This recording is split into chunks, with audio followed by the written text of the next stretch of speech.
AMU MBA 2026 के लिए admit card आ गया है। डिस्क्रिप्शन में हम लिंक शेयर कर देंगे, वहां से आप इसको डाउनलोड कर सकते हैं। एग्जाम आपका 7 जून को है। तो जो भी आपके पास 2 से 3 दिन का टाइम बचा हुआ है, लास्ट टाइम में आपको क्या क्या रिवाइज कर लेना चाहिए डिटेल में डिस्कस करते हैं।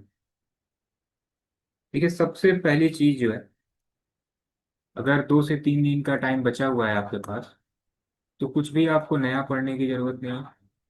कुछ भी न्यू आप स्टार्ट ना करिए। जो भी आपने पहले से पढ़ा हुआ है, कुछ चीज़ें आपने मार्क की होंगी कि लास्ट टाइम में आपको क्या रिवाइज करना है, तो आप उसी को रिवाइज करिए। सब्जेक्ट वाइज आपको बताते हैं। ओवरऑल अगर आपको देखा जाए तो 2 से 3 चीज़ें आपको कर लेनी है। सबसे पहले जो है, आपको कम से कम PYQ जरूर से एक बार देख लेना है। आप में से मैक्सिमम बच्चों ने सॉल्व कर भी लिया होगा। जो बच्चे नहीं भी किए हैं, तो कम से कम लास्ट 5 ईयर का PYQ जरूर से सॉल्व कर लीजिए। आपको अभी कॉन्सेप्ट की वेबसाइट ऐप पे मिल जाएगा, डिस्क्रिप्शन में टेलीग्राम चैनल का लिंक है, वहाँ सारे PYQ मिल जाएंगे।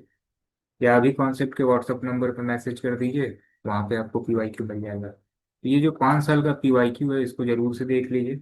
सेम चैनल पे, यूट्यूब चैनल पे सभी PYQ अपलोड है, उसके सॉल्यूशन आपको मिल जाएंगे। तो ये 5 साल का PYQ जरूर से कर लीजिए। कम से कम 4 से 5 फुल लेंथ मॉक सॉल्व कर लीजिए। इससे जो है आपकी स्पीड मेंटेन हो जाएगी। ठीक है ना। जो भी आपका सेक्शन स्ट्रांग है, उसी से आप स्टार्ट करिए। AMU का पेपर होता कैसे, सपोज कीजिए कि स्टार्टिंग में इंग्लिश के क्वेश्चन आए, तो 25 क्वेश्चन आपको इंग्लिश के मिलेंगे। फिर लॉजिकल रीजनिंग आया, तो लगातार कम से कम 16 17 18 क्वेश्चन लॉजिकल रीजनिंग ही होगा।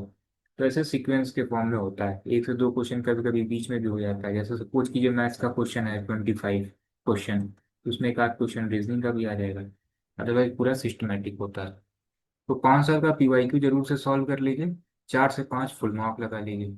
और जो भी कुछ आपने अगर पहले से प्रिपरेशन स्टार्ट कर रखी है, तो कुछ आपने मार्क किया होगा कि लास्ट टाइम में क्या रिवाइज करना है, तो इसको रिवाइज कर लीजिए, इतना इनफ होगा। अब अगर सब्जेक्ट वाइज देखा जाए, जैसे सपोज कीजिए GS और करंट अफेयर की बात करें, तो पता है आपको 25 क्वेश्चन आपके एग्जाम में पूछे जाते हैं। अब हमेशा क्या होता था कि कम से कम 16 17 क्वेश्चन ये स्टैटिक पार्ट होता था, और नियर अराउंड 6 to 7 8 क्वेश्चन जो है ये करंट अफेयर पूछ लिए जाते थे। लास्ट टाइम क्या हुआ, करंट अफेयर का कोई क्वेश्चन नहीं आया।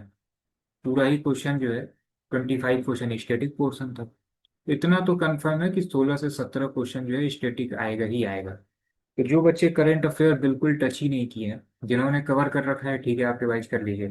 कुछ ऐसे बच्चे होंगे जिन्होंने अभी तक स्टार्ट भी नहीं किया होगा, तो पूरा करंट अफेयर आप मत छोड़िए।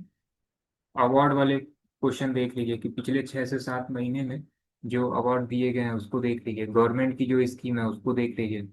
कोई फेमस पर्सनालिटी रहे हैं जिन्होंने कोई बुक वुक लिखी है, उसको देख लीजिए। स्पोर्ट्स से रिलेटेड जो अवार्ड दिए गए हैं, या कौन जीता है चैंपियनशिप, उसको देख लीजिए। बस बाकी सब छोड़ दीजिए। ठीक है, या पूरा ही छोड़ दीजिए। स्टैटिक पोर्शन लेकिन जरूर अच्छे से कर लीजिए, 16 17 क्वेश्चन पूछा ही जाएगा।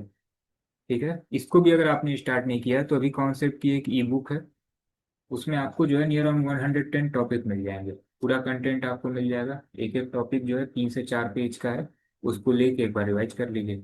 इन 16 से 17 में कम से कम मिनिमम 12 से 13 क्वेश्चन जो है यहाँ पे आ जाएंगे। ठीक है। तो 120 टॉपिक, लेकिन 110 से लेके 120 वाला जो है ये बहुत लेंदी है। इसको अगर इंक्लूड कर दें तो सारा ही क्वेश्चन यहाँ से आ जाएगा। लेकिन 110 से लेके 120 वाला जो है ये थोड़ा सा लेंदी है।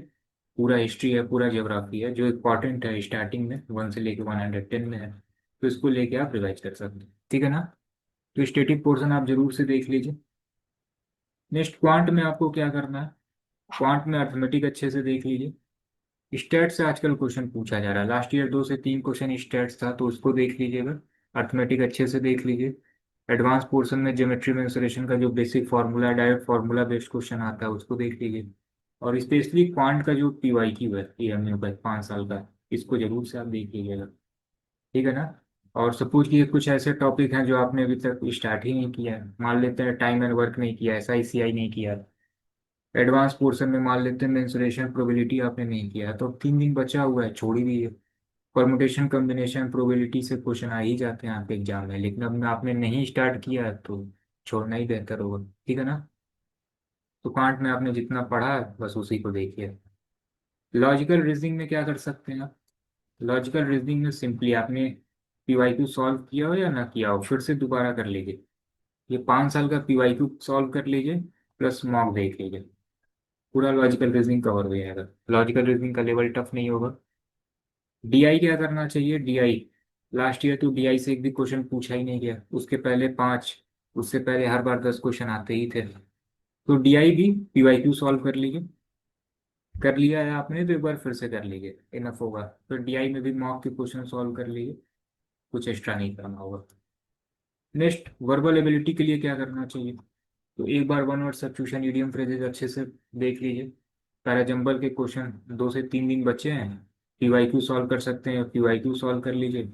मॉक अगर आप सॉल्व करते हैं तो सारा कुछ आपका रिवाइज हो ही जाएगा, या जो भी आपके पास बुक है मैक्सिमम जो है, एक बार one word substitution idiom phrases पूरा रिवाइज कर लीजिए।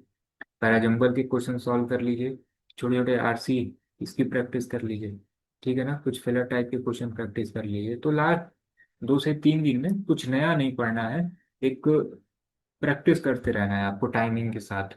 कोई भी क्वेश्चन आप करिए 30-40 सेकेंड में करिए, नहीं बना लीव करिए, बाद में उसका सोल्यूशन देखिएगा। तो स्पीड को आप मेंटेन किए रहिए। और 2 चीज मेन करना है, पीवाईक्यू एंड मॉक। नेक्स्ट, इसके लिए सेफ स्कोर क्या होगा? तो देखिए एएमयू में बहुत सारे कैंपस हैं एएमयू के।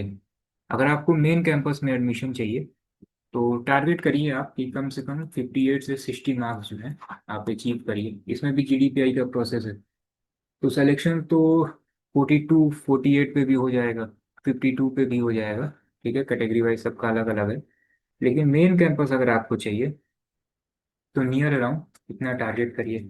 अब एएमयू का आप जानते हैं पेपर बहुत ज़्यादा टफ आता नहीं है। पिछले 4-5 साल का अगर आप पेपर देखेंगे तो नॉर्मल पेपर रहा है। जामिया के कट ऑफ में फ्लक्चुएशन होता है बट एएमयू में नहीं।